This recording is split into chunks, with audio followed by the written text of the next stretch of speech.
Business meeting of the Littleton City Council. Clerk, will you please take the roll? Mayor Brinkman. Here. Mayor Pro Tem Valdez. Present. Councilmember Cole. Here. Councilmember Driscoll. Here. Councilmember Elrod. Here. Councilmember Fay. Here. Councilmember Schlachter. Here. Will you please rise for the pledge?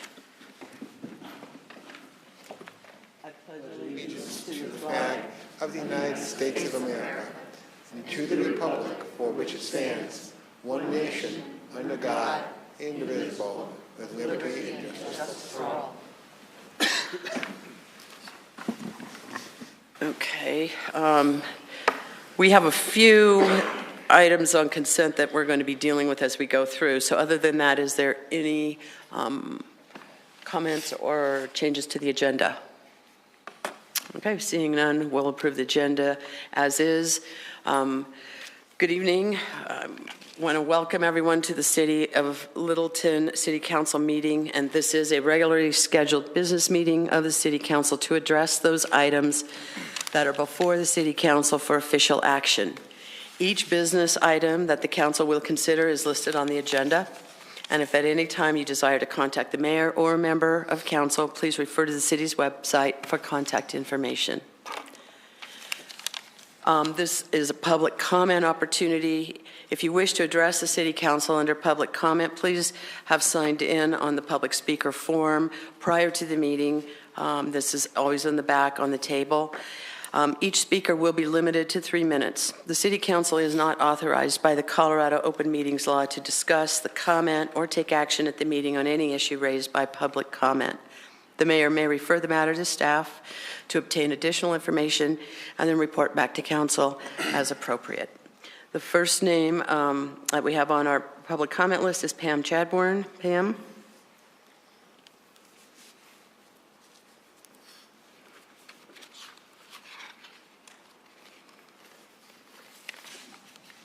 Good evening, Council. My name is Pam Chadbourne. I live a block and a half from here. Testing, let's see if you can hear the music behind my words. I have a few comments about the agenda for tonight, and they're not in order. So the first one is about the plan for streets, and I'm looking under signs and signals, which talks about a signal at Federal and Berry. I mentioned this before. The city went out and got a grant for a signal on Federal. But it was related to schools. The school is here at Berry. The accident that killed a person in 2015 was here right after, and the driver came from this intersection at 45 miles an hour or whatever along this curve, and this curve is blind. There's 2 curves there, and they're blind, and you can't see whether you're a driver coming or whether you're walking, a pedestrian there. And I suggest that you just go to one of those cross streets, your car, but even better, stand there, get out of your car, try to walk, and you will experience something frightening. You cannot get across fast unless you're really young and can run or something like that. That's where the signal should be. I know we got a grant. Let's re-examine that. Let's have our traffic guide look at it and reevaluate it. Concerning the item about the memorandum of understanding with the Secret Service, I'm concerned about privacy protection and protection from abuse. There's no language in there that addresses that. Maybe there shouldn't be. I have a concern about it. In terms of accountability, I wanted to talk about number 12, which is great, present the pros and have staff in staff presentation, present pros and cons. Their assessments must also be complete and thorough. Instead of presenting the developers cherry-picked versions of what portions of code and design standards are met, staff should assess the entire code and the intent of code and present that from the city's perspective. And then alternatives must be presented by staff. I'd like you to think about that. And then the other thing is a quarterly review of an integrated management plan for the city. And these probably would be programs that link up with priority-based budgeting, which is great. We're already on the path, but there should be a public review of that. quarterly. Finally, in this contribution, I noticed Ms. Novak mentioned this. Nobody mentioned vision, goals, outcomes, results, or values or quality of life. And that's the most important thing that you do for us. So, wasn't there? Where is it? Please get it on there. Thanks very much. Thank you, Pam. We have no one else signed up for public comment. Is there anyone who would like to speak?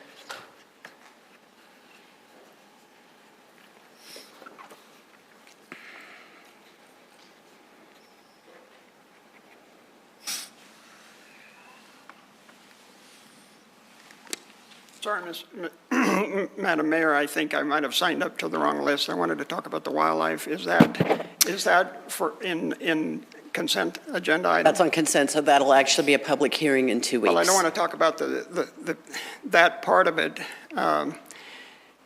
It looked like that the hearing was for the old one, and that the consent agenda was for the new one, but they're both on the hearing. Okay. Yeah, what we are going to do on consent is that we have a new ordinance that has been redrafted. So we will that's on consent to schedule that for a public hearing in 2 weeks. And the old ordinance, which is council has determined they do not want to pursue, is on consent to kill it. Okay, so I only want to talk about 10 to 18. That's not tonight. No, that's another time. I would do it in 2 weeks. I apologize. Thank you. No worries. Thank you, Don. Okay, anybody else want to speak? Okay, seeing no one, we will go ahead and move into our consent agenda. And so similar to what I have just explained on the consent, we do have 2 items on the wildlife, and one of them is intended to, we have had a study session 2 weeks or a week ago, or something like that, and worked on some issues that were a concern on the wildlife ordinance. Council had at that point asked staff to bring that back as a ordinance, so we have through our procedures put that on as a first reading, which will move it to a second reading in 2 weeks. And the other one is, as I mentioned, the one that has been kind of hanging out there that council has decided they do not want to pursue, so we need to kill it because we have it is on the table. We put it on the table a number of weeks ago, so that we need to officially kill that. So we'll go ahead and get started on consent. The first ordinance is an ordinance on first reading, amending ordinance number 23, series 2017, known as the Annual Appropriations Bill. The next one is an ordinance on first reading, amending the 2018 Littleton Sewer Utility Enterprise Budget. The next one is an ordinance on first reading, amending the 2018 Littleton Stormwater and Flood Management Utility Enterprise Budget. The next one is a motion to reappoint Christopher Cross as Associated Municipal Court Judge for a 2-year term. Nobody's going to sing? The next is a resolution approving an intergovernmental agreement for the terms of use for the Douglas County Emergency Vehicle Operations Course. That's been pulled by Councilmember Cole. The next is a resolution approving a memorandum of understanding between the Littleton Police Department and the United States Secret Service. Pull. That's been pulled by Councilmember Fay. The next is an ordinance on first reading, amending Title VI, Chapter 1 of the Municipal Code to provide for the safety and protection of wildlife. The next is a motion to continue indefinitely the ordinance on second reading, amending the municipal code to provide for the safety and protection of wildlife. The next is a motion to approve authority, board, and commission appointments. Pull. That's been pulled by Councilmember Elrod. And the final is an approval of the February 6, 2018 regular meeting minutes. Council, I need a motion to approve consent agenda items A, B, C, D, G, H, I, J. No, not I.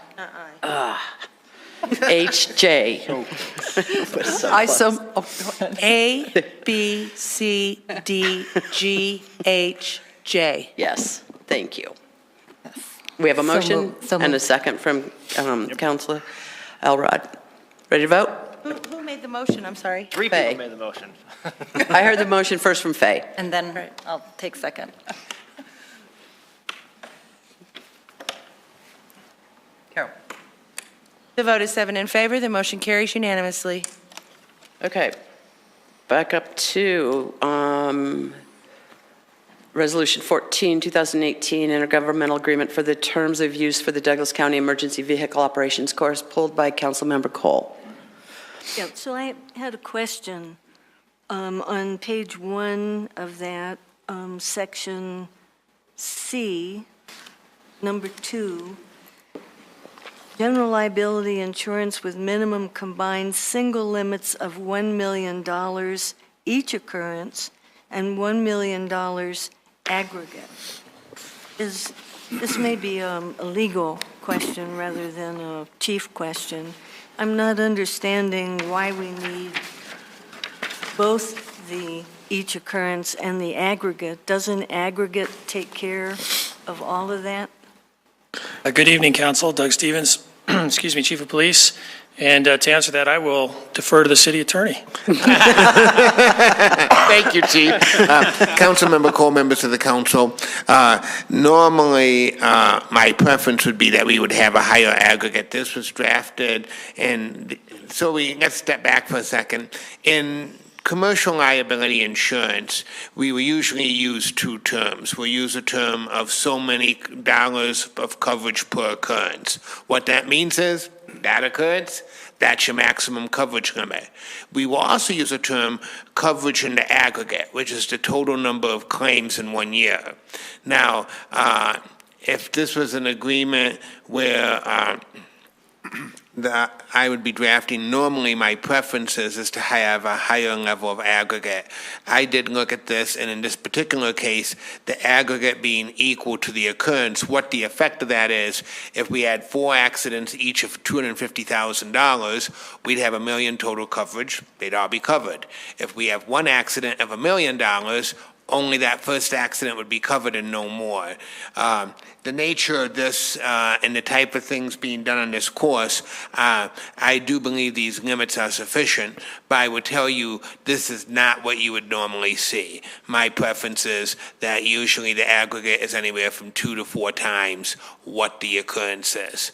But in this particular agreement, I'm satisfied with it, and but that's the breakdown between aggregate and occurrence, and I'd be happy to answer any questions. Thank you. I can tell you if we have $1 million accident down there, we won't train there anymore. I'll make a decision on that. Well, I'm still not, I mean, I think I appreciate what you're saying. I'm not sure I do. I'm speaking to the city attorney. And it just seems to me if the aggregate is the aggregate, then we just don't need to mention the other at all. Well, yes, conceivably, I mean, if you had 1 claim, you could hit your aggregate if it was $1 million claim. The nature of this being what it is, which is basically a training site for motor vehicle training, the likelihood of us having a single accident that would hit the aggregate is virtually almost, I wouldn't say it's non-existent, but it's very, very close, just the nature of it. You're in vehicles, you're doing training in things, versus this being an agreement, say, for joint use of a SWAT team. I would tell you if we had an agreement for joint use of a SWAT team, this would never be acceptable. Here, the aggregate and the occurrence amounts being the same, I'm satisfied with it because of the nature of what this agreement is. And that's the primary reason I'm satisfied with it. I don't have the concern because we're going to have multiple claims in order to hit that aggregate just because of what it is, motor vehicle training versus other much more higher risk activities. Yeah, and I hear that, I understand that, but it doesn't seem to me a need to mention the individual piece at all. When we hit, if we ever do hit the $1 million, that's the end of it. That's correct. And whether that's 1 case or 25. Yeah. And if we were doing a more hazardous activity, I would be insistent on a much higher aggregate. The nature of the activity that this agreement provides, which is basically use of their course for motor vehicle training, is the only reason I would not have insisted on a higher aggregate. Now, if council feels that you absolutely want a higher aggregate, then my recommendation would be that we carry over the agreement. We just go back and tell Douglas County that either we have a higher aggregate or we can't enter into the agreement. I'm satisfied with the nature of the activities that we're doing, and this is a sufficient aggregate, particularly in Colorado, where we have the Colorado Governmental Immunity Act, which provides a whole separate level of protection. If we were in another place where I practice, I would never agree to this because we don't have a statewide Governmental Immunity Act. Here we do, and that's something that we don't refer to here, but with that additional factor, that satisfies me that this level of coverage is sufficient because of A the point of Colorado clarification, City Attorney, I believe that Councilmember Cole is actually asking if there can be some verbiage removed. Yeah, Is that what you'd yeah, like? Yeah, it just doesn't, She, yeah, re- I'm sorry, go ahead. just let the City Attorney know what verbiage you believe is redundant or unnecessary. The $1 million, single limits of $1 million each occurrence. I see what Councilmember Cole is saying, and, you know, from a literary and grammatical aspect, it's correct, but from a legal aspect, I don't think it really matters if it's in there. It doesn't do us any harm to keep it in there. Yeah, but it seems to me, it doesn't, this is not meant to be Yeah. a slam at the city attorney. It makes us look kind of silly to put it in there when the other one already establishes the limit. Councilmember Coleman, Councilmember Schlachter, members of the council, I really have to advise you that we need both. The reason is that in a commercial context, insurance is analyzed both in the aggregate and in the claim. And so the reason it's broken down this way is to set a limit per claim as well as a limit per aggregate. Even though the amounts are the same, and in the normal context they would not be, in this particular agreement that's satisfactory, but I have to advise you, you really do need both of them in here. Okay, that's enough then. This is, what you're saying is we have to do the kind of dance that the dance partners require us to do. If I was the other dance partner, I'd want it in here. I can't recommend to you from our own liability that we take it out. Okay, thank you. Okay, any additional questions or comments? Councilmember Cole, I need a motion, please. I move that we approve item 5E. Okay, we have a motion to approve resolution concerning the IGA for the use of Douglas County Emergency Vehicle Operations Course. Second. I got a second. Pick one. Ready to vote? The vote is 7 in favor. The motion carries unanimously. I'm glad I could be of assistance with that. I think you should, yeah, you have extreme value.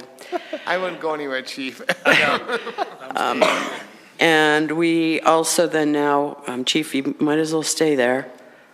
Councilmember Fay. Let's see you, who you give this to.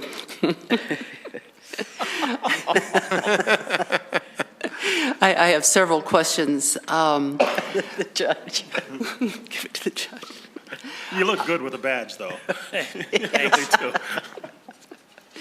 I'm puzzled about what this opportunity provides for the officers that they don't have already. I'm thinking that it's experience in training, but so that's just to let you know that I read the thing. What does it provide for the officers that they wouldn't have otherwise? I'm not sure. I didn't read it. No, I'm just kidding. No. Maybe someone else did. Uh-oh. I knocked off. Now you Destruction of property. Should get a cop in here. Councilman Fay, from an operational perspective for the city, it enhances our ability to investigate complex financial crimes that occur across jurisdictions. So by partnering with the Secret Service and the other members of the Colorado-Wyoming Financial Crimes Task Force, we can share information a little more easily. on these crimes that are often internet-based or identity theft or fraud. Right now, we have at least 2 detectives that spend a majority of their time investigating these cases. We're really limited in our ability to investigate cases that are very complex and sometimes cross not only state borders, but sometimes international borders. And by partnering with the Secret Service Task Force that they've put together, it allows us to enhance that capability at virtually no cost to the city. In addition to that, this task force is unique in that we do not have to supply a full-time body to the task force. We have 2 full-time detectives on task force right now. We have one assigned to the FBI Regional Computer Forensics Lab, and we have one assigned to the Arapahoe County Narcotics Team. And that requires those detectives to be full-time at off-site locations to provide us with that additional benefit. This task force, we're able to, through sharing of information and resources, or sharing of information, to gain that additional help in investigating those complex investigations, as well as be eligible for reimbursement of overtime related to these cases that would come from the federal government. And equipment and training purposes, they can reimburse us for certain expenses as well. So as I see it, from our perspective, from a staffing perspective, it's a can't lose for us. We can gain reimbursement for overtime, training, and equipment, and we don't have to provide a full-time person off-site. I have another question about the overtime and the reimbursement. In Section 3H, it says that this doesn't obligate funds. And I didn't find anywhere in this where it says when the Secret Service would do this reimbursement for overtime. So it looks like it also said it can change at any time. It kind of looks like it may or may not happen. It seems a little iffy for what we might receive.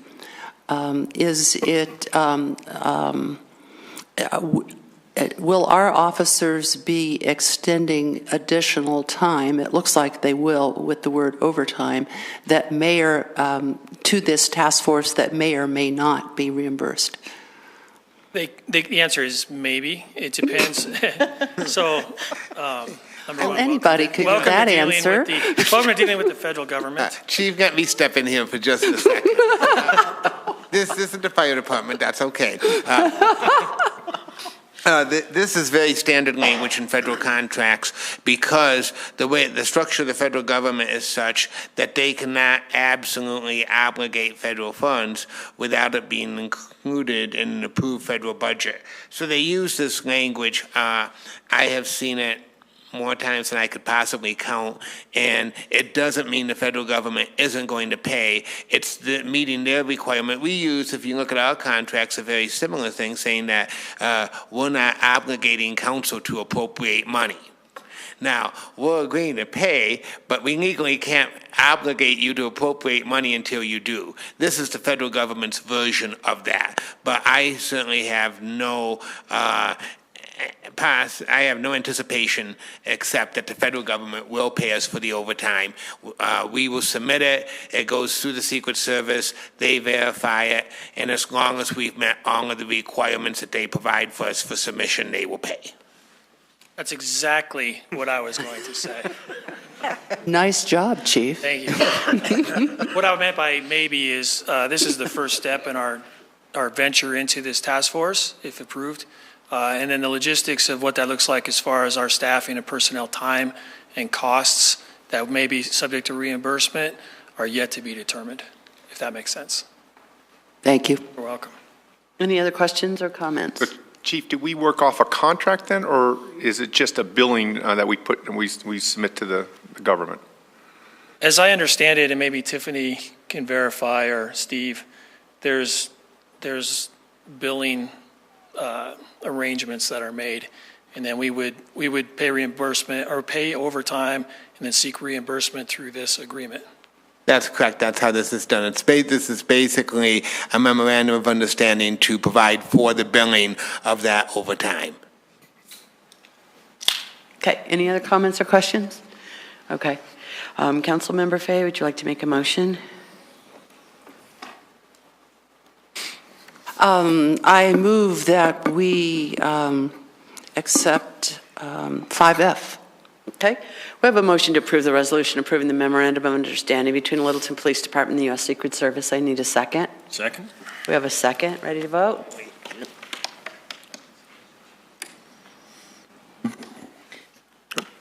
The vote is 7 in favor. The motion carries unanimously.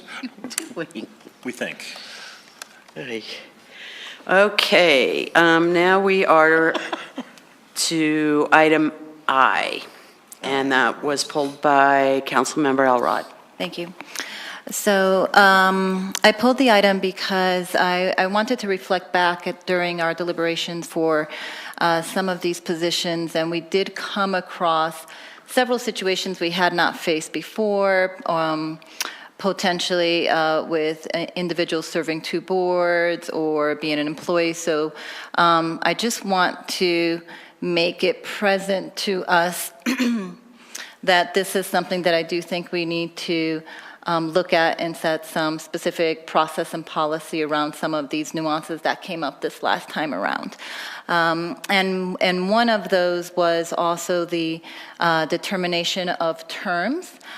During the meeting, we did make a decision on terms being based on number of votes by individuals. And in one particular case, we've come to learn that under the Election Commission, what's presented here on our recommendation, the terms were not determined by number of votes, and therefore I'm going to suggest a change to the Election Commission with the greatest number of votes going to Ronald Dietz, would have a term date of 2022. The second was Jace Hopper, with again a term date of 2022. Frank Atwood would be next with a term date of 2020. And then David Eberhart with a term date of 2019.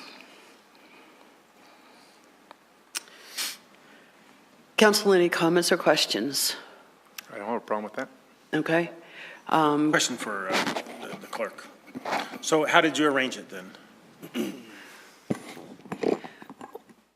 When I was putting the spreadsheet together, I had called the mayor because of this exact situation, and because Mr. Atwood did not get the highest number, and we didn't talk about it that night, about whether he was getting a full 4-year term, but he didn't get the highest number of ticks that we put up on the board, and I have that if you would all like to see it.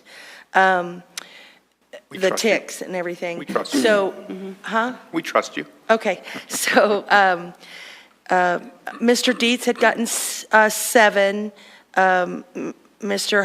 Hopper had gotten 6, Mr. Atwood had gotten 5, and then the other ones had gotten 2 apiece, or 3 apiece, excuse me.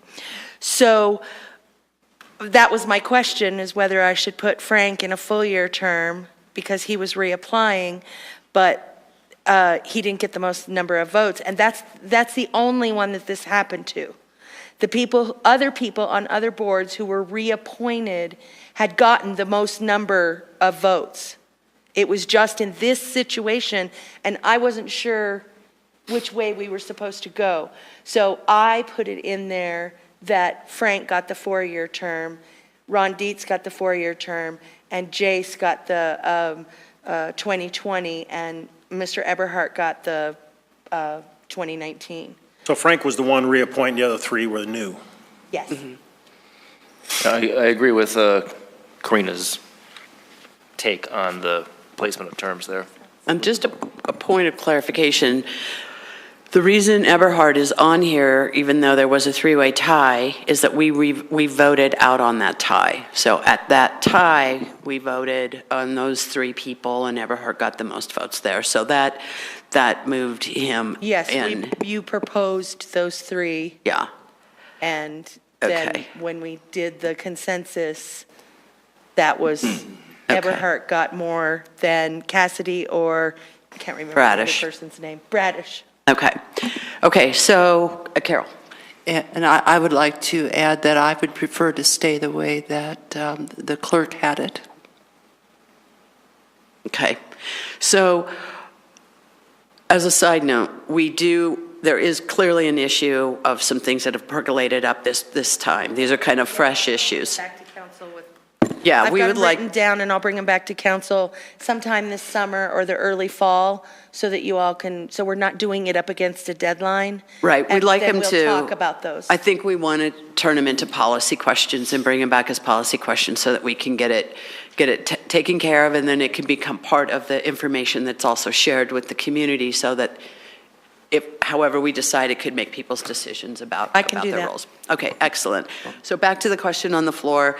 Karina, do you want to make a motion? And if so, I would like you to add one comment to it. We do have one error on the, in the packet. The name Thomas Martin was not included underneath Board of Adjustments, but he was selected, and he was what year is he? 2020, 2021, 2021. and he will be a regular member. And it clearly shows in the picture, it was my mistake that I left him off, and I apologize. Okay, so we just need to read that into the record when you make your So are motion. there going to be 1, 2, 3, 4, 6 people? six?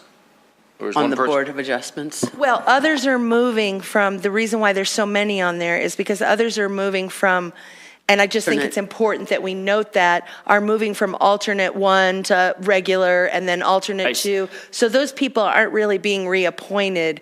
They're just moving from regular so that I have a trail of where people have moved to. So that gives us 6 then. No, well, there's 4 new people that we voted on, the 2, or talked about, the 2, alternate 1, alternate 2 to regulars, we did not discuss. They That's just right. moved up. Okay, That's and that exactly gives us the right. 4, I see.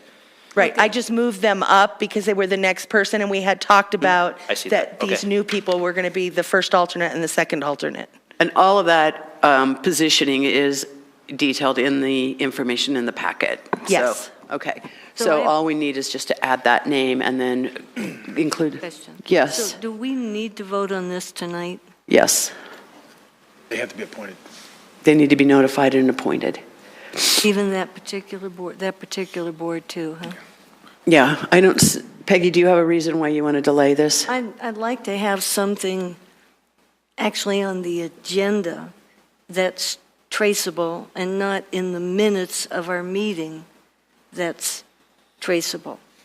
I mean, I know it'll be on the website when we do this, but to have the actual correct piece in our council meeting. Well, we are correcting it at this point, so it will be in the minutes in a corrected version. And I will replace what is online, right, amended up at the top, and put it correctly back into the packet. Okay. So again, we're adding a name, which makes it a total of 6 names on that one. Yes. Okay, Karina, are you ready? Oh, I'm sorry. Go ahead. Would you explain what the process is now that's happening next? I'm confused about the process how we're next. deciding on the number of years of the terms of the Board of Election people. What's happening next for us would be a motion from Karina to adjust the terms as she had indicated. You've indicated that you're not in favor of that. If the vote, we would do the vote and see what happens. If it fails, then we would need another motion. So the vote is who is in favor of doing it in the way that Karina proposed? Yeah, she'll read her motion, and that Okay. would be the first vote. And that is not to approve the whole slate? That Or would is- approve the whole slate with that change. that. With that Okay. change, and then the addition of the name. We'll vote on the entire appointment of the boards and commissions in one So vote. that means if I'm not in favor of just that part, then I need to vote against the whole slate. Correct. That's correct. That feels really awkward to me. Okay. Okay. Can I move to split the vote? I mean, to split the motion? No. Divide the motion? Karina, you have a question? I wanted to clarify my approach. So my approach is simply to remain as objective as possible and stay consistent on how we determine terms for all the others during our meeting, which was simply based on the votes, as actually Peggy, you had brought forward and recommended when we were going through all of them. So the approach is simply count of votes per individual. And I understand that. I also saw that, heard that the clerk was saying that in other circumstances we had, I believe, both the incumbent, I don't think you used that word, the person who was already on the board, also got the largest number of votes. In every other board, Yes. the incumbent got the highest number. So I didn't have to address that because they would Yes. automatically go into that regular position. Yes. But in this one, it wasn't, and I was in a toss-up about which way I should go, which is why I called the mayor. And we discussed it, and, I mean, I see it both ways, so Yes. it's really just a policy for council to decide. Yeah, and Karina, I do understand what you're doing, and I'm saying I prefer it the other way. So you are supportive then of the whole motion, or no? No, I prefer the way the clerk proposed, giving the terms to the Board of Elections, Okay, which is so- that the incumbent would get the longest term. Atwood would get the longest term. And that's Before how we we move did the others. forward, I need to All have a right. second on this Okay, first. council, we need a motion. I'll make and the we- motion. Okay. Okay. I move to approve the appointments identified on the attachment with the terms of office beginning April 1st with a change to the Election Commission to be Ronald Dietz, 2022, Jace Hopper, 2022, Frank Atwood, 2020, David Everhart, 2019, and further the addition of Thomas Martin to the Board of Adjustments with a term of 2021. Okay, I need a second. Okay, we have a motion and a second. Are you ready to vote? The vote is 6 in favor, with Councilmember Fay voting no. The motion carries 6-1. Thank you. Okay, that concludes the consent agenda. We can just Now- whip through these things? Now we are at general business, and this is a great presentation. We're looking forward to this. This is on the Tabor projects. You will all remember that in November, we asked the community to support the council holding on to the Tabor over collection that we did. I think it was close to $2 million.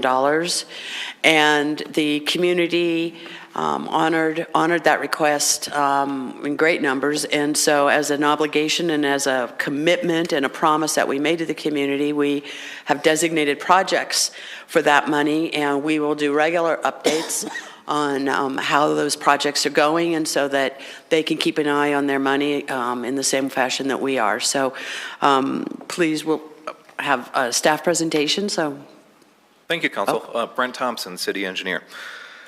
Tonight, I'm here to provide an update on the 2018 Capital Improvement Program for pavement preservation. I'll discuss 2018 funding, including the capital budget and Tabor, pavement preservation techniques being used, some additional capital projects in the traffic division, and steps we'll take to enhance public outreach in advance and throughout the construction season. And we're in a transitional period right now, taking a holistic approach to infrastructure asset management. We're striving towards excellence in this effort in planning, operations, and community support. And this requires long-term commitment to planning and process from staff, council, and the community. So let's run through some budget numbers. Total budget for pavement improvements and transportation improvements is approximately $4.8 million. This is a correction from what's in your slide. I think it said about 4.5, so it's 4.8. And that's regardless of Tabor, that is what we budgeted during the budget. Correct, correct. The 2018 budget for pavement preservation and traffic projects, again, is the $4.8 million. This includes the 1.9 approximately in Tabor funds that voters approved in November. This does not include any sewer or stormwater projects. I'm sorry, maybe it's just me can't understand. Slow down a little bit for me and go back about 2 paragraphs. Okay. Thank you. Okay. A total budget for pavement preservation and traffic projects is the $4.8 million that you see on the total. It's divided out amongst different pavement preservation techniques, some concrete projects, some traffic projects, as well as the Tabor projects. Okay.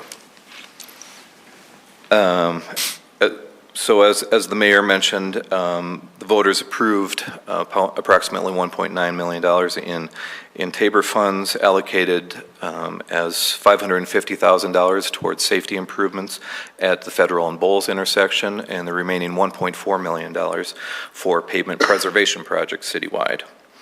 So for pavement preservation, we'll be undertaking a variety of techniques similar to what we did in 2017, crack sealing, slurry sealing, chip sealing, and mill and overlay projects. The first 4 listed there will be contracted projects. And the $1.4 million that is typically, historically allocated for pavement projects will cover the first 3. The $1.4 million in Tabor funds will cover the mill and overlay projects. The exact streets and cost splits may change slightly, but this is pretty close to where we're going to land. In addition to the contracted projects, our streets division does a lot of mill and overlay projects in-house. They have a budget of $300,000 for materials, which allow them to resurface around 3 miles of streets. Now, not all this budget goes into street resurfacing, and 10 to 15% goes into pothole patching. This season, about a third of that is going to go into patching the concrete on Mineral Avenue between Platte Canyon and Santa Fe. A lot of the joints have deteriorated significantly, and we're testing some new products to the pothole patching to try to get that to last a longer period of time. And what stretch is that? That's Mineral Avenue between Platte Canyon and Santa Fe. And that's concrete? And that's concrete, correct. In addition to the pavement preservation projects, we'll be undertaking some concrete repairs. And each year we do a CDBG project. The city obtains a community development block grant to help improve sidewalks throughout the community. This year will be the north side of Prentice Avenue from Hickory Street to Delaware Street, and the south side of the street was done in 2017. In addition to pavement projects, we have about $1 million of signal projects and pedestrian improvements planned. Pedestrian signal is planned at the intersection of Federal and Berry. This was a project that was partially funded by a Safe Routes to School grant that was attained in 2015. Construction has been delayed a little bit due to some right-of-way challenges, but we think we'll be able to overcome that, have the signal constructed and operational before school starts in the fall. And we will certainly have our traffic engineer review the location of that to make sure it's still the most optimal location for that pedestrian signal. We have a new signal system and pavement replacement planned at the intersection of Prince and Church. This is obviously a high-volume pedestrian intersection with close proximity to bus stops, Arapahoe Community College, and the School for the Blind. So pedestrian safety is paramount at this intersection. We will be carrying over $400,000 of funds from 2017. These funds will be used for pedestrian crossing improvements.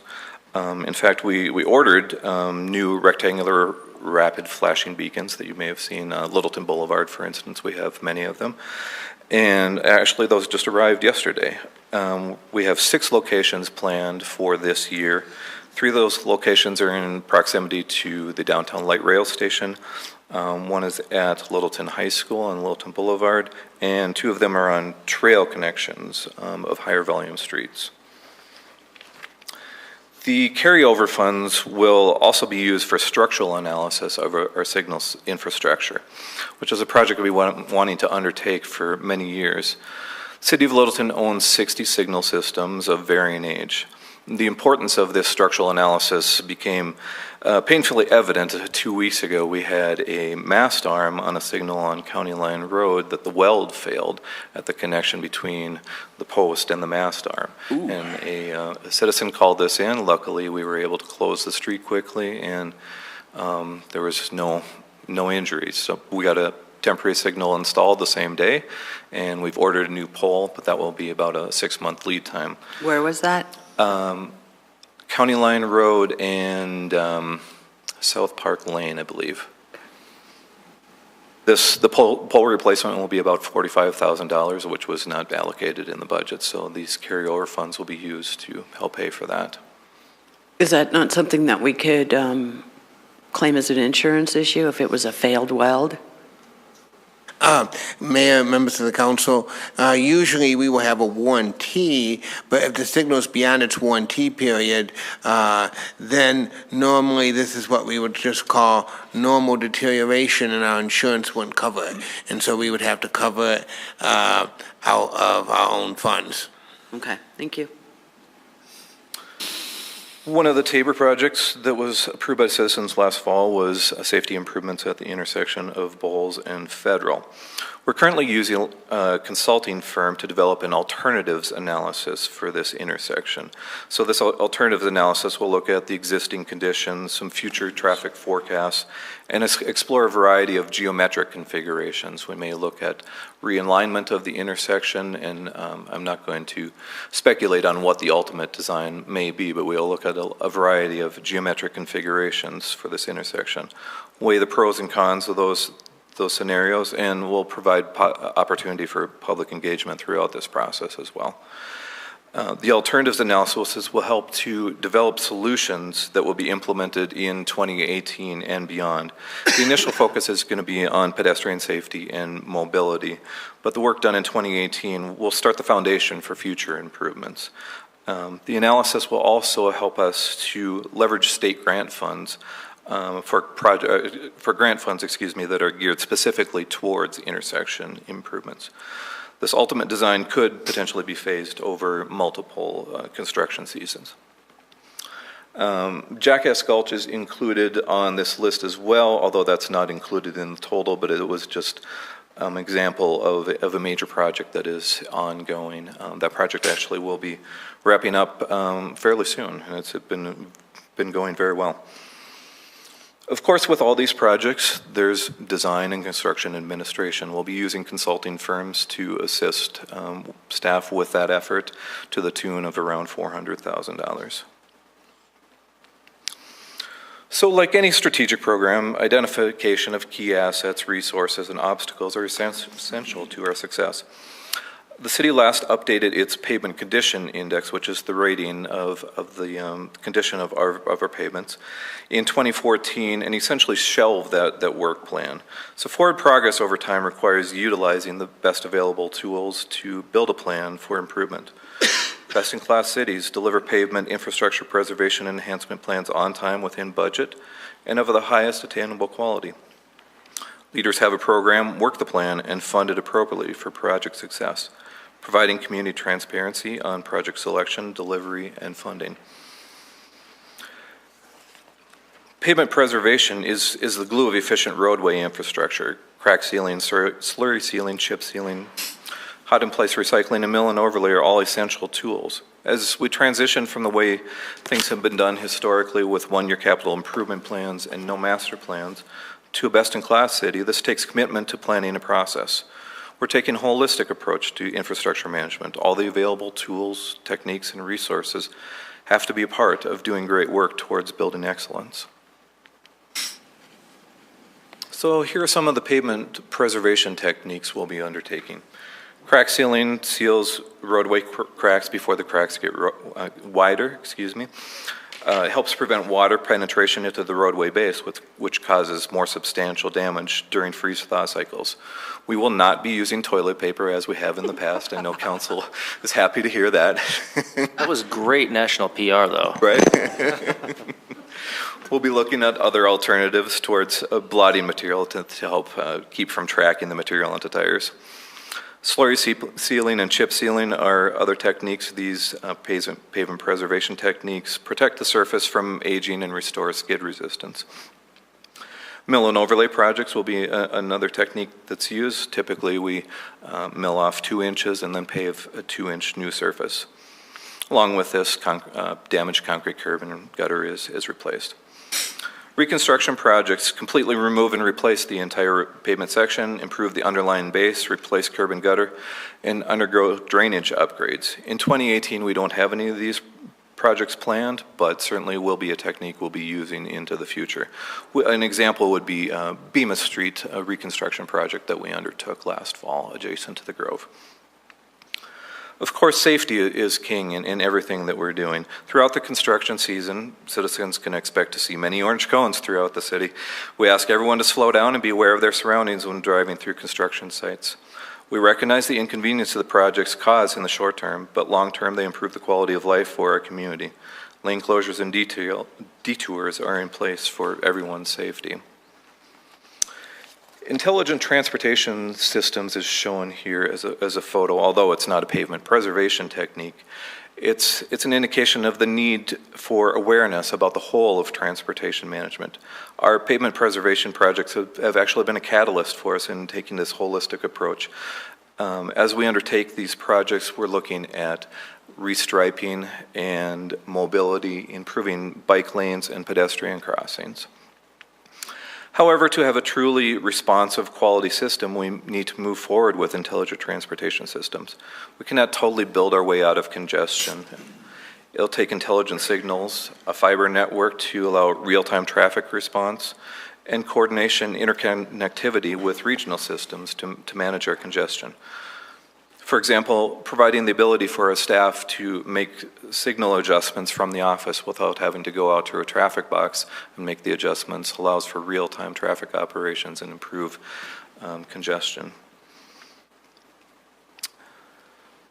So how does Littleton compare in its pavement management efforts? The Colorado Asphalt Pavement Association conducts an annual survey to review the budgetary trends in asphalt and the PCI for local agencies statewide. So you can compare the city of Littleton with other agencies across the state. Well, we are spending approximately $8,000 per lane mile, which is in the 80th percentile of this survey. Our pavement condition index is 66, which is about in the 35th percentile. So not doing quite as well as we'd like to on our pavement condition index. So although we are spending more with a lower PCI rating, what that's indicating to me is that we have a substantial backlog of streets that are rated fair or poor. As we presented to council last fall, we need approximately $3.5 to $4 million annually for the next 10 years in order to improve our pavement condition index up to a level of 71, which is our desired goal. Historically, as I mentioned before, our funding has been $1.4 million per year.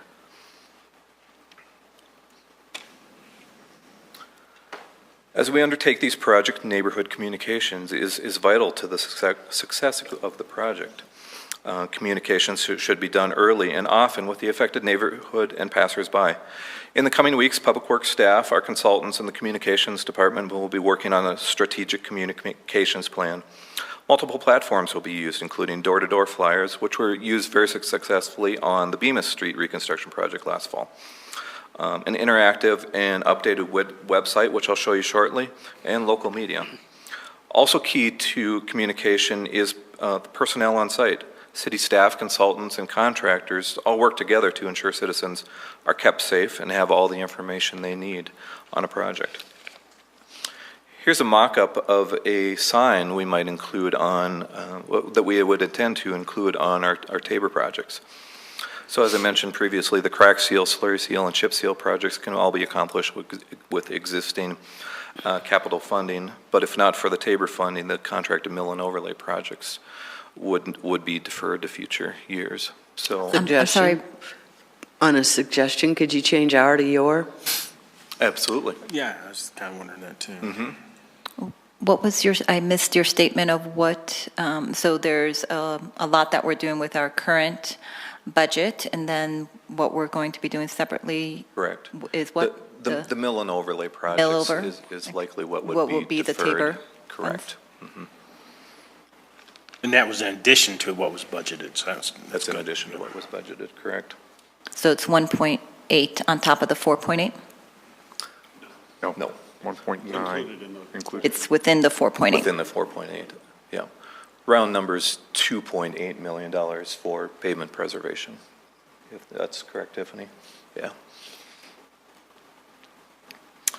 So let's take a look at, maybe a little bit hard to see here, at the pavement management program map. As I mentioned earlier, the exact splits amongst the techniques are still being refined a little bit, but this is a pretty good representation of what we intend to undertake in 2018. As you can see, we have projects spread throughout the city. Up in the northeast corner of the city in that lavender color is crack sealing. We have some chip sealing projects on Prince Street south of Ridge Road, as well as Prince Street and Centennial on the west side of Santa Fe. In the blue color, we have mill and overlay projects, which is Jackass Hill Road, Long Circle, Mineral Avenue and Utica Drive, or Mineral Drive and Utica Drive, and then Windermere Street between Littleton Boulevard and Bellevue. The streets in green are what our in-house crews will be doing mill and overlay projects on. So let me jump over to...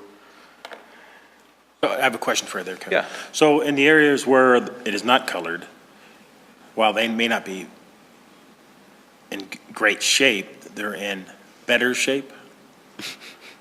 Pardon, say that again? So in the areas that are not colored, yes, they are, as I said, they're not in great shape, but they're in better shape than the ones that are colored? our goal is to do the worst first. So, yes, not in great shape, but we have to prioritize with the funds that we have allocated. Thank you. So here is a GIS web dashboard that was developed by our in-house GIS staff. That's a new slide, right? We don't have that. No, you don't have this slide, I apologize. This is a dashboard that we're intending to utilize as a communication tool for the projects that we're undertaking this year, as well as long-term projects. So the streets that are in red right now are the projects that are planned for 2018. On this dashboard, eventually there will be park projects. So these are South Suburban Park projects that are in partnership with the city. We'll have sewer projects, stormwater projects, transportation projects. We'll have all those in there as we develop our long-term asset management plan. So we think this will be a really fun tool for citizens to see what's going on. We can keep it updated with the progress of the project. Yeah, I think our GIS staff did a really nice job with this, so I think it'll be a really great communication tool. Excellent.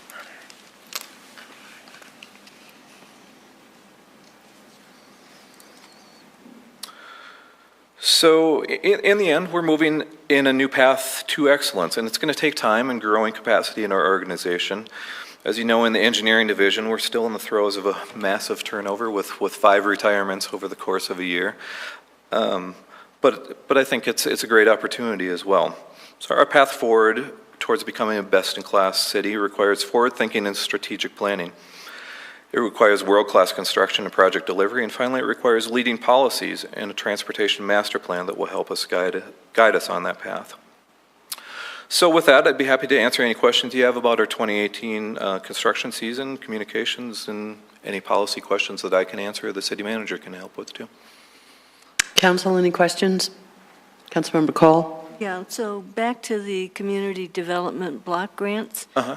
I thought I read in the paper, maybe within the last week, that the president wanted to cut funding for those.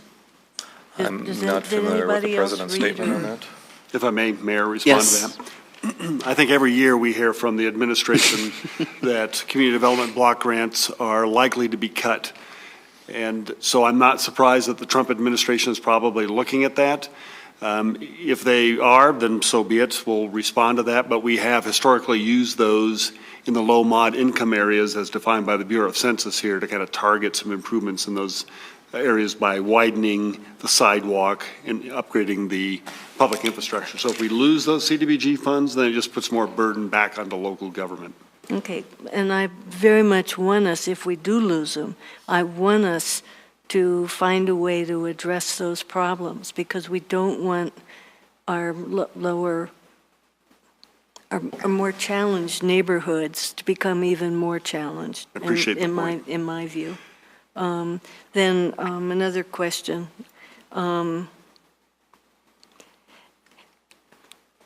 Do you go back and look at projects that you did 2 or 3 years ago or whatever to see how well they're holding up? Councilmember Cole, members of the council, absolutely. We do go back and look at our projects to see how they're holding up, to make sure that the techniques were effective. So if they're not holding up, how quickly does that get addressed? It certainly depends on the level of deterioration that might occur over that period of time. Again, it's a matter of the time and the resources to be able to make those corrections. Are you inviting citizens to call that to your attention? Absolutely, anytime. Okay, Yeah, we're happy to hear that. I'll let you know of one. Councilmember Driscoll. Yes, Brett, thanks. Great presentation, by the way. So where's the difference? I see it's about $400,000 or $300,000 difference between what we were presented and where you are now. So there's $100,000 off there. I'm assuming you're using the $400,000 carryover. Is that playing into that number? Or were the numbers just added? Are we off by 400,000? 300. Or 300, excuse me. Yeah, I think we just had a typo in the original number. Okay. And so the carryover, why would we have a carryover? I mean, I understand why we have a carryover, but why wouldn't we, did we just not have any projects last year that we could have applied that money to, or is that ideal? Councilmember Driscoll, certainly we have no shortage of projects to do. It was a matter of the staff resources to be able to undertake the projects that we wanted. So with, again, like I mentioned, with the staff turnover, it's been certainly a learning curve for me as well as the other staff to get up to speed with the projects that were needed. So all these numbers are rounded numbers. Do you feel like you're budgeting high for these numbers, or are these, how do you come? I know how you're pretty much coming up with these numbers, but do you feel like they're a little high? We do feel like we budget conservatively. Okay. And then hope that the bids come in lower. I too have concerns about that Federal and a crosswalk there by Centennial. Has that been looked at, and is there any plans to do anything with a crosswalk around that intersection of Federal and Westbury, I guess? Yeah. The city manager may have a little more history with that. I probably have more history with that. It is a very specific grant that was awarded. I think based on the parameters of the grant, the location's probably set. The actual location of the accident doesn't necessarily dictate the location of the improvement. And there's a series of standards that we have to adhere to for the installation of any kind of crossing. And so we take into account conditions around the accident, but in the end, there are other issues that influence the ultimate decision. And so there is a process related to that. Historically, what we've had an issue with is the right-of-way, which I think somebody, maybe Brent, commented on. I think it was Denver Water right-of-way that we were not able to acquire here in a timely manner. So that's why it's taken so long. My understanding, talking to Keith Reeser here, our Public Works Director, that we've overcome that. And so we are scheduled to proceed with construction here sometime this summer. Is that fair to say, Brent? Construction of a signal, or of a, what would you be looking at putting there? Pedestrian signal. Okay, so not a light, but a signal, much like we're doing right over here. Littleton Boulevard. On Littleton Boulevard. It'll be Flashing the signal with overhead mast arm as opposed to the flashing beacon type. Okay. But it's not red, yellow, green. Yes. Yeah, it's not changing traffic patterns. And then one last question, thank you, Mark. And one last question for me, mediums. How are those, is there a budget for upkeep of mediums, for example, Bowles Avenue? Has really deteriorated over the years. If I may, I've had a fair amount of conversation with our Public Works Director about that. Certainly I struggled with that when I first came here, since that was my responsibility. I think getting an inventory and an assessment about what we are doing for every location has been a challenge here. And so, in fact, I have a meeting tomorrow morning with our Public Works Director, Brent, to talk about a whole series of maintenance issues. I do know that medians tends to kind of rise up because over time that has become quite an asset that we're now responsible for. So the level of service becomes a significant cost issue. You will see that in the priority-based budgeting, by the way. You'll see a very specific number of what it takes to maintain that. Thank you. And then one last question for me, thanks. It's the third time you said that, Pat. This is my last one. When we're doing these upgrades, are we taking consideration the possibility of burying any electrical lines or running fiber, or as long as we're in that road, or are we considering that along the way? It's something that's in consideration. However, we don't have an undergrounding master plan. That's something I know that Mark has certainly wanted to undertake for many years.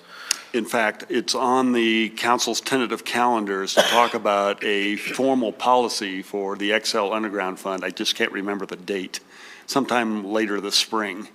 But the intent is for us to come up with council here to establish a policy for when we would use this fund. And again, this is council's probably not familiar with this, but it's a fund that XL holds. It's based on 1% of the electrical gross sales within the city of Littleton, for which are dedicated then for the purpose of converting overhead power to underground. And so we have never set a policy. We have sparsely used this, and I believe we have over $4 million sitting in this fund here. So it is time for us to kind of have a discussion about how council may want to use that, and specifically with reconstruction projects or downtown or as part of economic development. And we talked about that with Ken Feldman, didn't we? Yeah. Yeah. And Councilor Elrod, do you have a question? I do. Okay, go ahead. Are you done, Pat? Yes, Pat's done. I think so. He usually teases me, so. That's right, that's right. Thank you for that. I'm actually going to, a little bit of follow-up to Pat's question, just as he mentioned the mediums in the middle. So in the areas where you're doing the mill overlay, is that also an opportunity to address sidewalks, bike paths, et cetera, so that we're not kind of redoing the work and tearing up stuff we just did? So how are you integrating where the opportunity exists to be more efficient about sidewalks and bicycle paths along the way? Right, absolutely, Councilmember Elrod. Multimodal transportation is absolutely important to us. So we are looking at sidewalks and bike lanes along with these projects where they can be enhanced. And with the mill and overlay projects, it is preserving that pavement. There's a significant cost to widen sidewalks. For instance, Windermere actually is a great example. It's a high volume corridor. It's a bicycle corridor. We would love to widen the sidewalks. CDBG funds have paid for widened sidewalks and portions of that over the years, but there still are gaps that we would like to fill. Unfortunately, there's not the funding to do all that within the same year, and we want to preserve that pavement as long as possible. There's an option certainly to defer that mill and overlay to future years, but the longer we let it go, it ends up turning into a reconstruction project and costs twice as much. May I interject real quick? Go ahead. Along the lines of that, with sewer and stormwater, also not just included with the transportation would be. And so the specific question that I'm asking is it cheaper and more efficient to do it all at once? The answer is yes. Okay.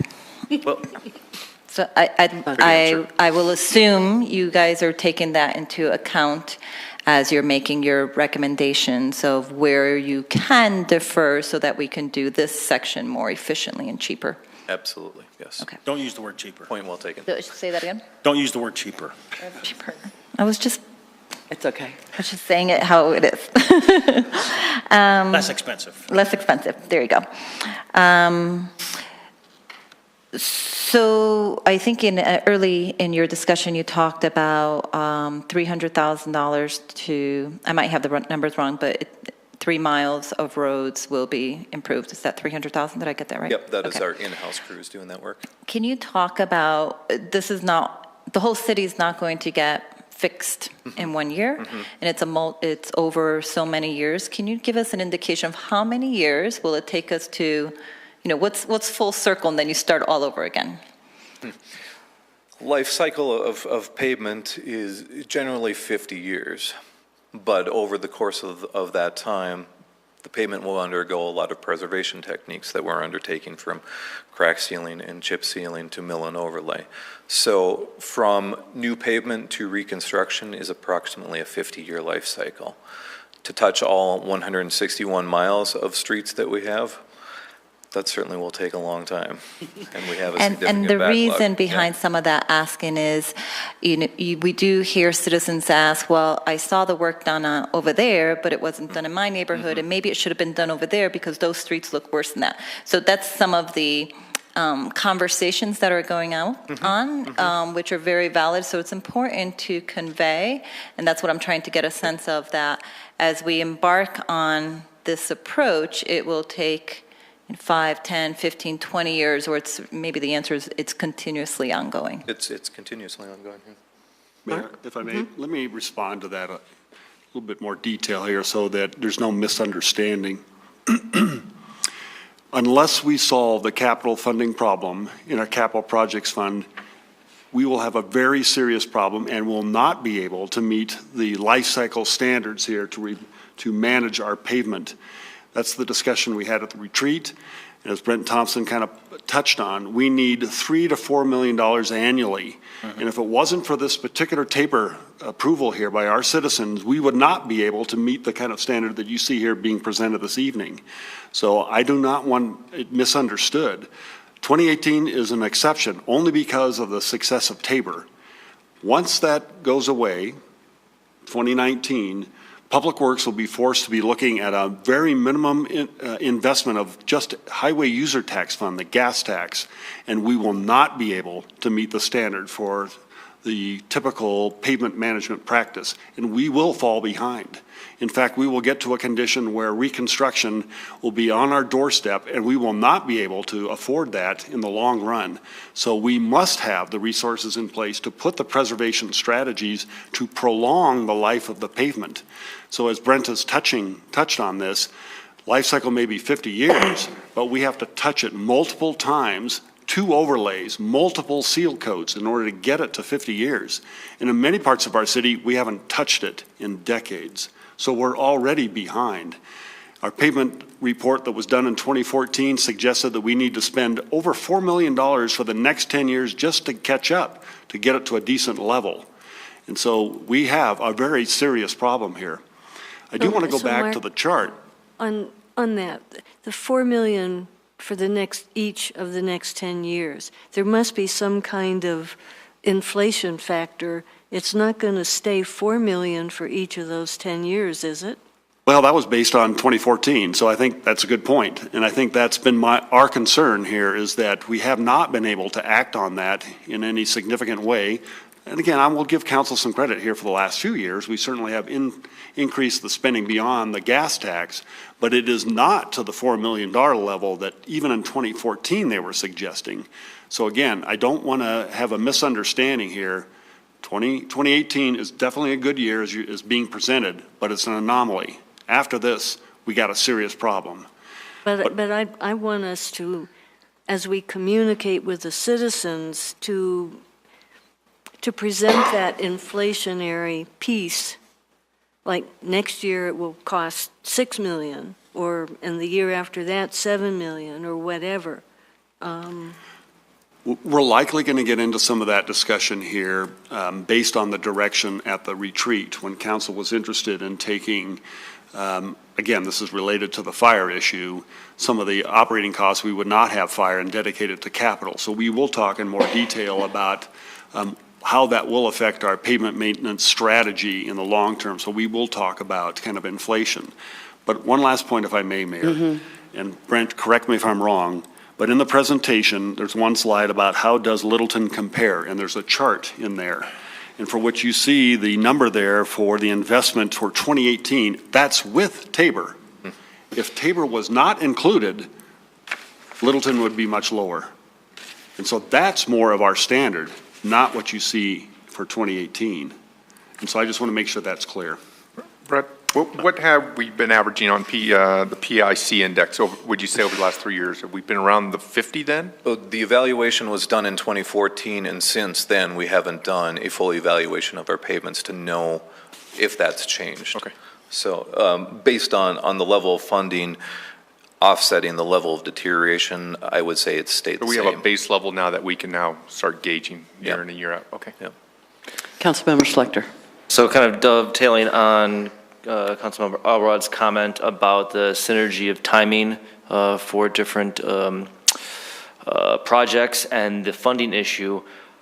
Apart from more money, what else can be done to help us with this? What kind of different issues can we face, different innovations we do? It looks like asset management is one big thing, so we can see, hey, there's a sewer line that needs to be repaired here and a street that needs to be repaired at the same time rather than do them in separate years.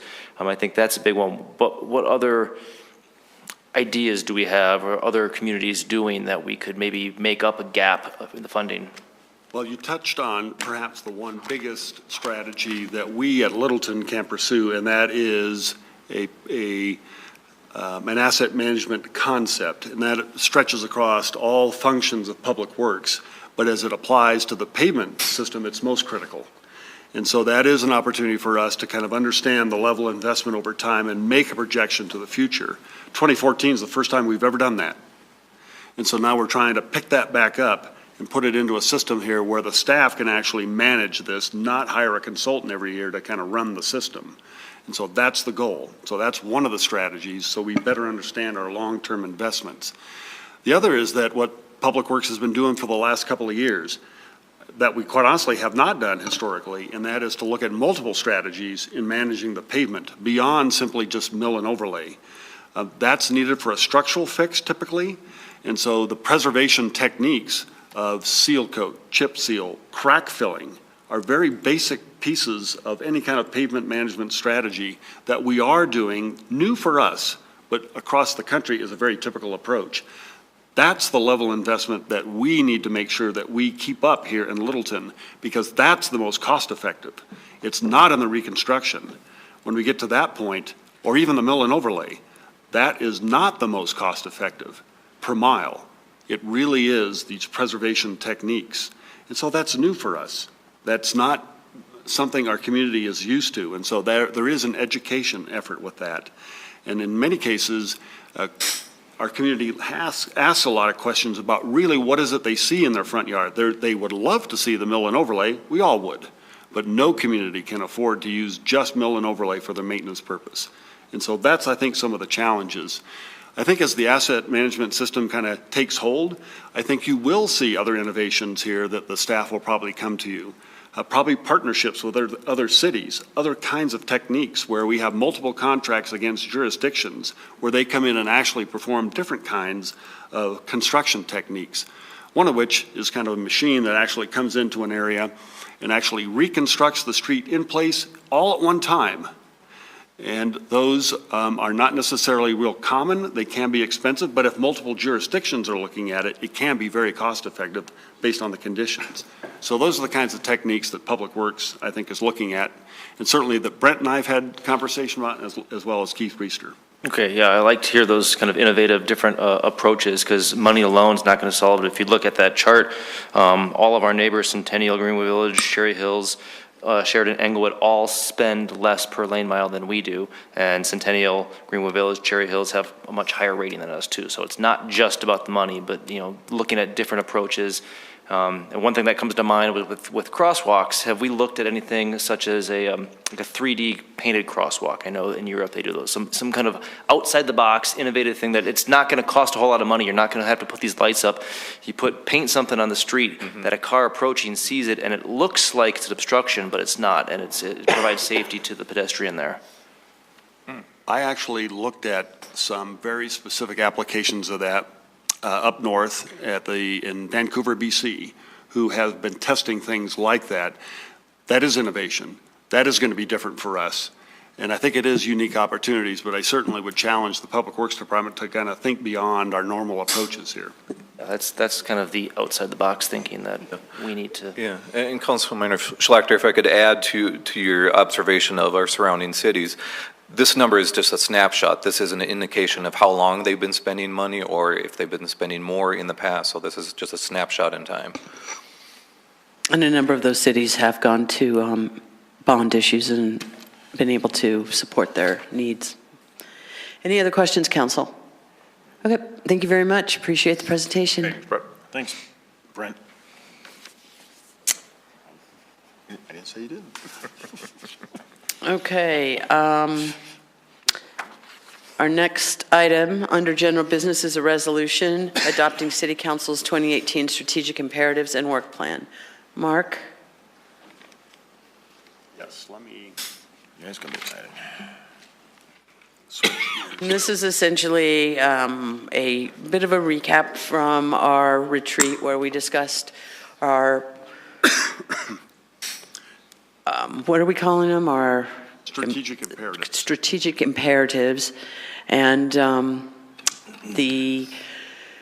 particular, the comp plan, I think, is one of the priorities, and this is one of the requests on here to release the money that was set aside in the 2018 budget back in last September. I was trying to save my voice so I wouldn't start coughing here. I'm afraid I did my quota here on the previous topic, but let me do a quick summary here. And I do have staff here to maybe answer some more detailed questions. But specifically, we've assembled here a resolution for council consideration that would really do a few things. The first, it would actually adopt the council's 2018 strategic imperatives and the work plan. It would authorize me as the city manager to enter into an agreement not to exceed 2 years for the completion of the vision to comp plan. It would also release the $100,000 budget proviso for the visioning process. And lastly, there are additional resources that have been identified here that we discussed at some length at the City Council workshop. If the council approved this resolution, the last item, the additional resources, would be pushed to another budget ordinance for which we'd have more detailed conversation about each of the positions, what we would hope to accomplish, and then council can make a decision here to kind of move that forward. But for this evening here, the resolution is largely intended for us to, for council to adopt their, strategic imperatives. And let me just touch on those here briefly. The first imperative is the financial sustainability. At the City Council's retreat, they did discuss how the long-term financial sustainability here is really dependent on many actions that we look, and that whatever action we take, we always must take into account the financial implications here for the city, both in the general fund and specifically for the capital projects fund. Related to this is the future decision here the council is going to be considering here, starting next week formally, on the fire department. And so there is, there'll be a presentation here again next week where we talk about financial sustainability, the fire department, and the related capital projects fund. So that's the first strategic imperative of the council that you've identified. The second one is the vision to comprehensive plan. We had a fair amount of discussion at the retreat about the work that has been done in the past and how we're trying to look to a process that respects that past, that information, and weaves ultimately a vision statement here for the community and engages us immediately into an update of our city comprehensive plan. And then later, after the 2 years, would be an update, obviously, to the city codes and related regulations. In the retreat and in this packet there's a timeline for which we are suggesting here for specifically the vision to comp plan. The third issue is the collaborative relationships. I think this one in particular, we didn't necessarily have a lot of time to kind of talk through and identify. My suggestion to City Council, quite honestly, for all three of these, is that this is an opportunity for you to set that direction. It is a living document. My intent is to bring this back to the City Council periodically, at least quarterly, for you to see an update on this, maybe much in line with a kind of the dashboard concept that we shared with you at the retreat. You get to decide if the milestones were hitting the target, if we need to make some adjustments or some additions, and maybe that's most appropriate for the third imperative as we kind of talk about these collaborative relationships. The vision to comp plan, I think I just want to maybe a little bit more comment about that. Excuse me. I have to say, I'm glad to get February behind me. My health has not been great here. No, I think we had a good discussion, I believe, with the Planning Commission where we were looking at a process again, that respects a lot of the great work that we've done historically, moves this forward in a positive manner to ultimately weave this vision together and accelerate our comp plan. I think the process is intended here for the comp plan, the vision is to kind of move that along. And if we get good progress with that, I believe is an opportunity for us to perhaps accelerate the beginning of the comprehensive plan sooner than perhaps than we anticipated roughly at the beginning of next year. Is that the 9-month plan? Correct. So I think this is one where I think where it's very appropriate for council to come back and update you on our progress. We may want to be able, hopefully, accelerate some of that work. I know that council is anxious to kind of come to a conclusion because this has been one of our goals for multiple years. Probably the most important thing I want to say is that the very first step here of the visioning process is to bring the consultant in and actually sit down with the city council to review the scope of work here to make sure you are comfortable, ask your questions so that we can accelerate this process and begin. Ultimately, the goal of this is to bring our community together and to create a vision for which not only council, but obviously the community as well, believes is the true vision here for us to pursue for the next several decades. That's obviously our goal here, is to create that very positive community conversation. And I think that kickoff meeting with our consultant for the council, quite honestly, is critical to that. Excellent. Council, any questions? Do you have a date for that kickoff meeting yet? I'm sorry, say again. Do you have a date for the kickoff meeting? I do not. I'm trying to look for Jocelyn, but I know that we're trying. Back there. She ducked behind the table. Did she? She's out. We're working through kind of the contractual process here, but I would hope that towards within the next couple of weeks, we certainly can set that date. I'm anxious to get this done this month, if at all possible. She's shaking, nodding yes. Okay. Excellent. Thank you, Jocelyn. Any other questions or comments? Council, I need a motion, please. I move to approve resolution number 17-2018, adopting City Council 2018 Strategic Imperative and Work Plan. I second. Okay, we have a motion and a second. Ready to vote? The vote is 7 in favor. The motion carries unanimously. Fabulous. Yeah. Our work is done. Staff, you got to get busy. Get at it.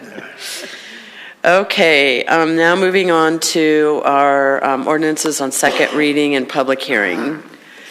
We have an ordinance on second reading amending Title 10, Chapter 6, Section 3, Paren B of the Municipal Code in order to reference the most recent Federal Emergency Management Agency flood insurance study and flood insurance rate map. And staff, do you have a presentation, please?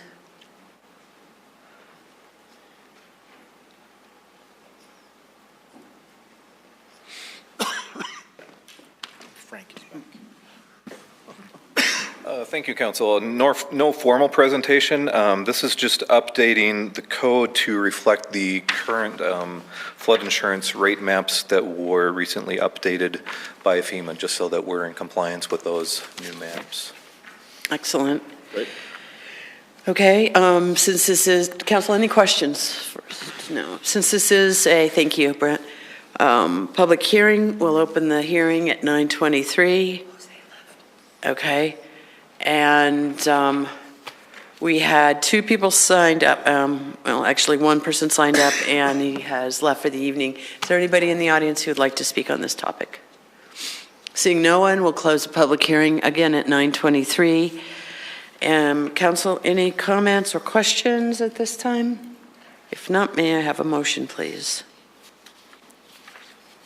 I move to approve the ordinance on second reading amending Title 10, Chapter 6, Section 3B of the Littleton Municipal Code in order to reference the most recent Federal Emergency Management Agency flood insurance study and flood insurance rate map. Second. We have a motion and a second by Councilmember Cole. Council, are you ready to vote? Yes. Yes.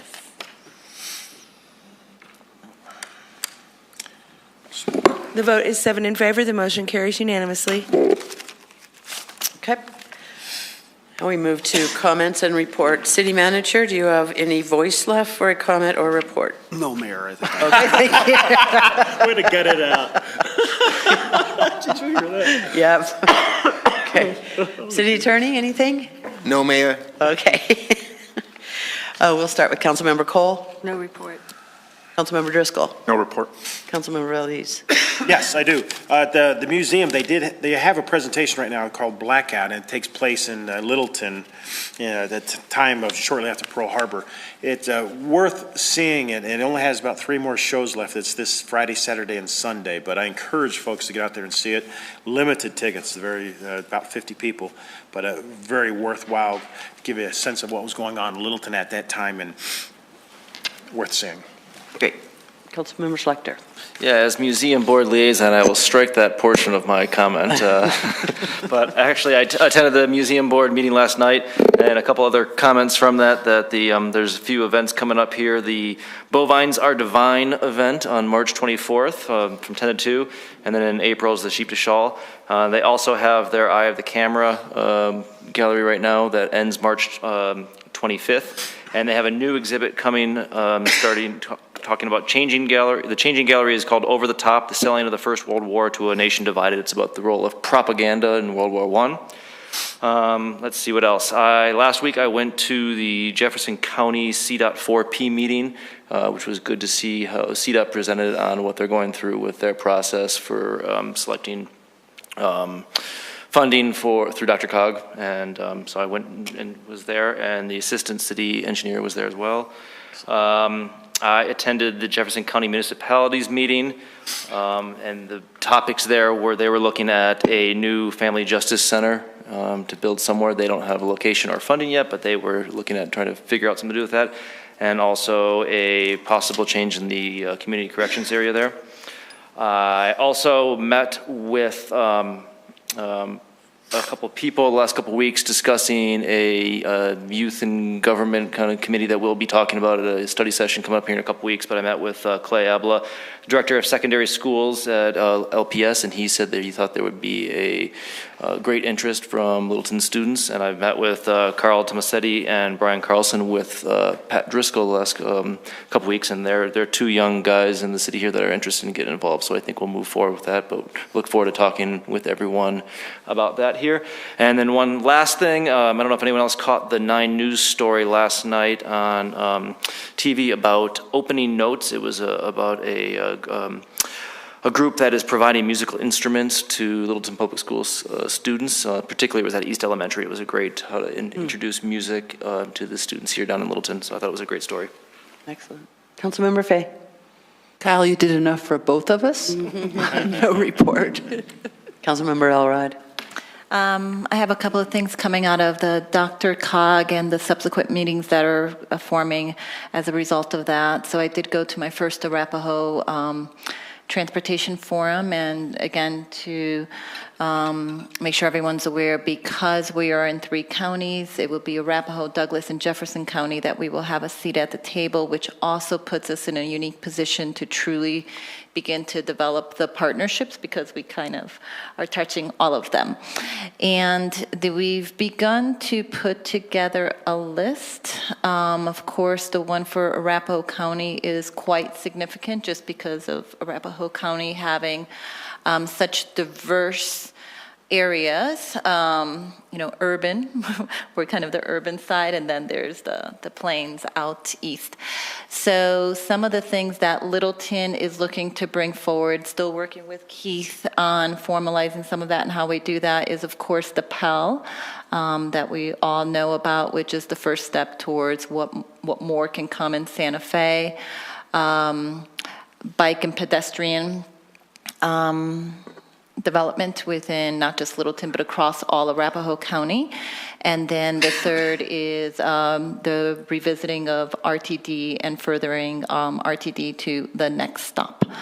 So those are the 3 that are kind of rising to the top of what we're going to try to position for and see what comes of that. The other thing that I do want to share is at the Dr. Cog meeting, we also had a presentation from an exploratory committee for bringing the Olympics to Denver. So right now it's just an exploratory committee, and the intent is to really just first decide, do we even want to in Denver? And some of the myths that were dispelled were that the Olympics cost the city money, and in fact, for all the Olympics that have taken place in the U.S., they have been profitable. So good information. I have a copy, and I'm sure I can make it more available. I hope it comes to Denver. And I will... They don't. What's that? You hope they do. I hope they don't. Well, there you go.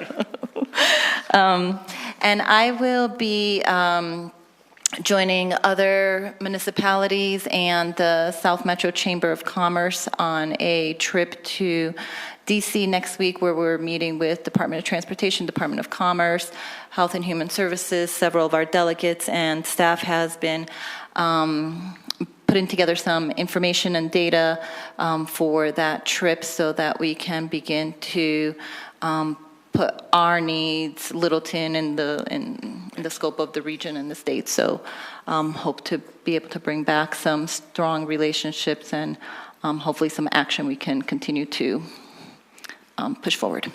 Excellent. Thank you very much, Karina. All the transportation stuff, it's some of the most boring stuff, but it is absolutely the most important stuff we could be doing now. It really is. I'm sorry. I am sorry. Sheep to shawl. But it is absolutely, at this point, some of the most important stuff we can be doing. And the fact that Littleton is at the table, at tables where we have never been before, is huge. There will undoubtedly be a sales tax request. I should have brought my Lysol, sorry. A sales tax request on the ballot for a state sales tax increase that would support transportation projects. Metro Mayor's Caucus is in a bit of a loggerheads with the Denver Chamber of Commerce, who they're a little bit more timid about going for a bigger ask. At the end of the day, there will be an ask, and part of that ask will obviously be somewhere between probably a 0.3% and a 1 penny sales tax increase statewide. The city will receive a benefit from that. We will receive money from that. CDOT, there's a breakdown, a percentage breakdown. CDOT gets a certain percentage, and the cities get a certain percentage. At the 1 penny sales tax increase, Littleton would get about $13 million a year. That's substantial. And that, based on what we heard this evening about what our needs are and how deep our needs are, and how short the money is and what could happen at the end of this year, that's where this stuff becomes really important. And we are going to be embarking on quite a bunch of campaigns coming at the community this fall, asking for increases. Urban Drainage and Flood Control is coming in with an increase. They want a D-Tabor. They are an incredibly valuable partner for us. So I would just suggest that we need to stay very aware and very alert to this, because we will be needing to help educate the community as we become educated on all of these various things and how, in fact, they can help Littleton. Because these are opportunities for us to be able to supplement our need from other resources. So hugely important. Karina, thank you very much for the work that you're doing. Kyle, also for the work you're doing on transportation. Please, if there's anything that any of us can do to help support you at a meeting or anything like that, this is a heavy weight. It's a big ball to be carrying, but it's hugely important. And so please reach out and let us know. I'm happy to hear that staff's working with you on what you need for that. The only other comment that I had is we did have a South Platte Working Group meeting. One of the presentations we saw was a cleanup along the river, essentially in front of the sewer treatment plant in Inglewood. And it was It was absolutely shocking. I did not even believe it was in the metro area, let alone a couple of miles from us. There's a severe problem to our neighbors to the north, and we need to be very aware of that because that problem is on its way. Talking about campers? Yeah, illegal camping, we're talking about the homeless situation along the river, hiding down there, illegal drug use, the shanty towns, et cetera, et cetera, et cetera. So the presentation that was given was pretty incredible. We're going to bring that, I'm working now with Mark and Randy on exactly what this looks like. We're looking at wanting to bring that into a study session so that council can get an idea on that, and also including in that our rangers at South Platte Park, South Suburban, and kind of just having an initial conversation about it because we will be hosting the Tri-Cities meeting in August. And since we'll be hosting, we can help set the agenda. And this really is a corridor problem. And so our neighbors have always, Sheridan and Inglewood have always worked very well we've all worked well together solving these kind of regional problems with each other. So this would be in preparation for us to be chatting with them in August about what we can do. There are some things that can be done. There's some things that have to be done. And we need to talk about those and what those look like. So that's a kind of an update for things to come. I have nothing else at this time. I want to thank council for their indulgence this evening, 2 meetings in a row. But I think that we had a good evening. And so thank you, staff. And we are adjourned. Good job.